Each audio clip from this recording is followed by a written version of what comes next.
Text to Ellie, if the shoe fits. Hi, honey. How are things going lately? We've been working hard creating spoken word videos for YouTube again. I have cut down on the music videos as I have sussed the problem with their system. Basically, if you upload, say, 15 videos, not all of them will get through to my subscribers. Otherwise, they would be inundated with music on their main dashboard, so it's a fair system, so as everyone can share their music. So I have decided to create and upload less, and I will be in sync with their system and/or process or proceedings. So I'm making less, not because I am running out of steam, it's so I can share all my music for those that cruise YouTube and don't delve into the playlists too. Ellie. Mike's girls told social workers that I am doing a load of drugs around Luca and partying all the time, spreading loads of shite about me. They don't like me at all. Well, they can all clear off now I'm not getting them birthday gifts. I literally have no social life, and I have cut everyone and everything out of my life to be a good mom. I get up and take her out every day. I spend all day every day with Luca with no help. They are jealous, which is fine, but reporting me to social. It doesn't matter, I have not been wasted in fucking forever. They can test my blood, wee or hair if they want to. But I'm now not talking to his kids or my kids. Everyone can freak off. Luca slept in my bed. After yesterday, she was very tired, so was I. We slept all night. I didn't know that. I don't really know anything about this stuff. So does that mean they haven't got all of your videos? I do watch some from time to time on my TV. I'm going to get a radio. You need stream and have a slow, regular upload where fans can see them because people work and don't have a lot of time. You know, on Magic. Joan. Timothy Leary, in his 8 levels of the mind analogy smile, talks of mammalian politics with children within the family. Like Step Brothers the movie when the two families first got together. And like the film, you have to make everyone feel wanted. Listen to. Respected and assure them all that you belong together and that no one is losing no one because you respect each other and all rules are open to speculation and negotiation is always on the table. But the main thing is that you be good and try to be nice to each other, and all will be fine and dandy like sour candy. I had the word oxymoron come into my mind the other day, and I pondered about it. Then, this morning I had an epiphany. Basically, my ethos was, in life it's not what you believe, it's what you do that counts. For instance, religion at its source are synonymous. Or all the same, it's just that they are all views from their own cultures, and so you have different mindsets all saying the truth with their own cultural identity, or their prophets did anyway. So, it's not what you believe, it's what you do that is important, I thought. Then, when I was putting together a spoken word video on the New Age philosophy, they said that it's what you think, not what you do that is important. Ellie, it's definitely what you do in life. I'm sitting here listening to Luca play music, and it's absolutely lovely. She loves music. I miss having a CD player, but then again, I don't miss having all the CDs. I do like YouTube, but the adverts annoy me. What is an oxymoron? Basically, I am just cutting them all out, and we are gonna have fun every day. Today, we are gonna stick up her TP and put her teddies in her TP and put her teddies in there and put her teddies up in the net. Sorry, I'm trying to text and listen to Luca play music at the same time by multitasking. I need to get up and make a coffee and have a shower. I have somebody coming for support interview today, so if they're going to give me support, his name is Isaac. Joan. Then, I got to thinking about oxymoron again, which means I was being contradictory. So I pondered on it, and I told Beatrice. And she quoted my own story that's on YouTube called The Ice Queen, where its ethos was the same as the New Age philosophy. And I realized that it was like with Plato's divine madness analogy. where he said, think not of yourself, think about the boy. Basically, don't treat them like an object. Treat them as a subject. And I thought that I should not be a Taoist and do without thinking. And choose like Lucy in the Ice Queen analogy that one can apply to most situations and events in life.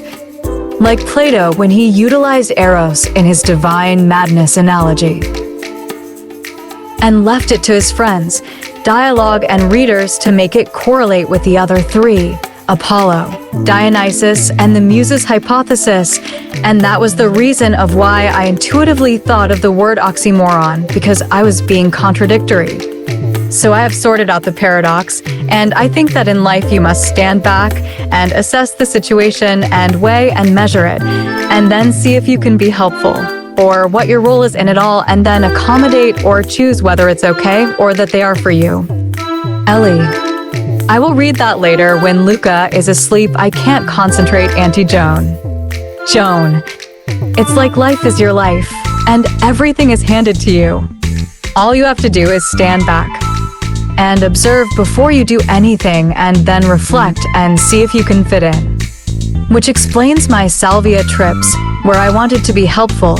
It's because with life, we all love to be helpful, not morally obligated to do things and or subjugated by our conditioning, peers, and environment. But as Tim Leary says, think for yourself and always question authority.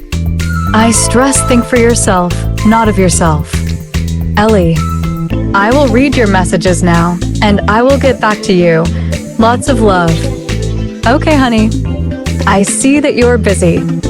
If she likes music, why don't you play my YouTube videos? And she will have sound and vision, and you can be free to do your own things too for a while. I'm sure that she would love the videos too, as they are colorful, etc. She will have her new DVDs soon anyway. You know these New Agers' philosophy is a scream, pity about the end bit for me. They say that we feel guilty for separating from God, and that like the prodigal son in the Bible, we tried it our way, and now that we have failed, we want to go home. They say that we bury the guilt in our unconscious, and that when others offend thee, it's down to us to forgive them. And in so doing, you forgive yourself, because everything that you see is an illusion that you project out through your bodies and minds that God and you together have created to solve your personal enigmas. Lose your identity and then return home to become whole again within the source.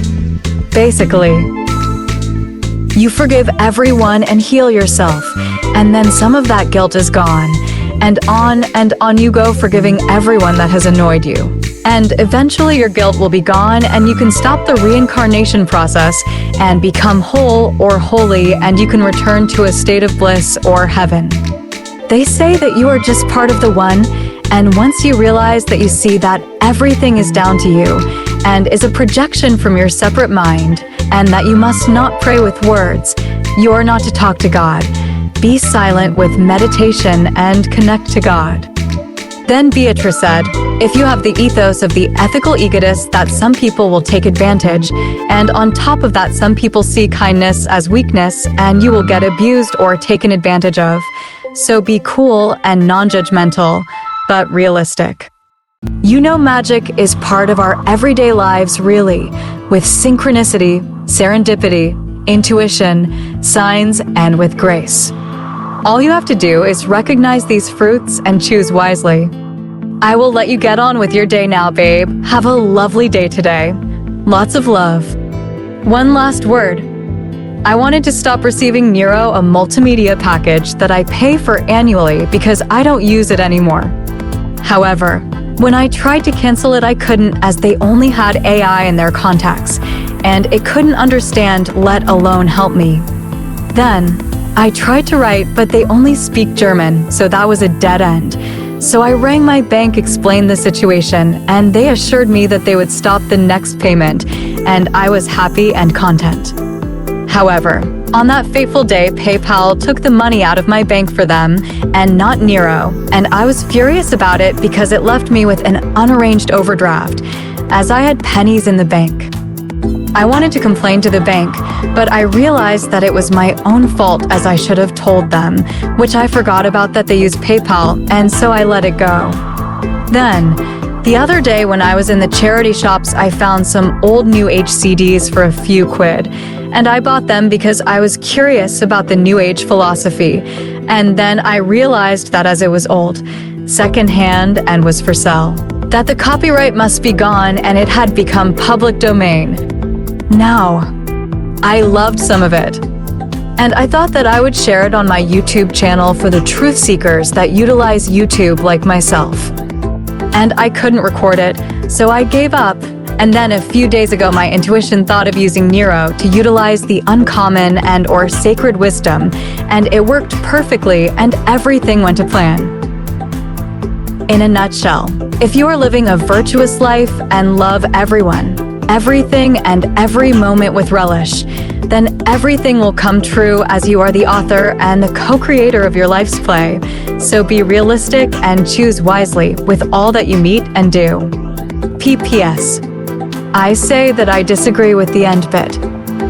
It's not only that, but upon research I discovered that I am more of a spiritualist than a theosophist really. As I believe like them that the soul has fallen from grace to create life and diversity.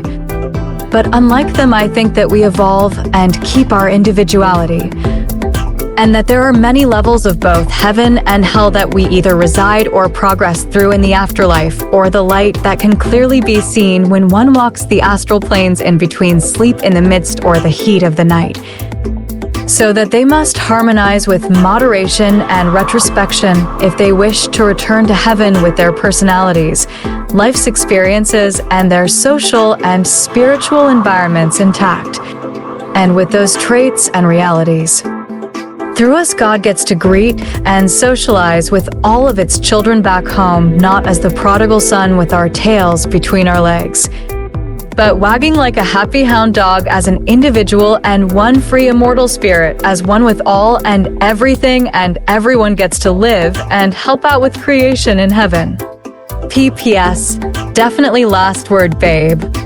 In life, we all like to be helpful or useful, like in my salvia trips.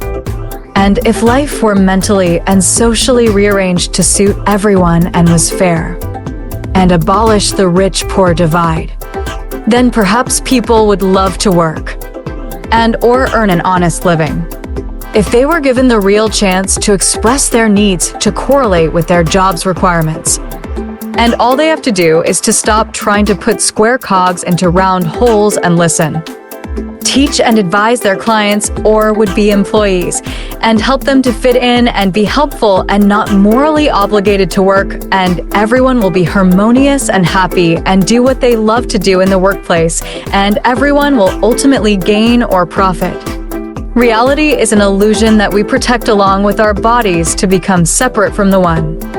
We must not blame anyone else, but us for our situation in life, as we create the play. So look to the solution and solve your personal enigmas and clear your mind with Meditation Connect, and listen to your feelings and try and enjoy your life's trip one life at a time.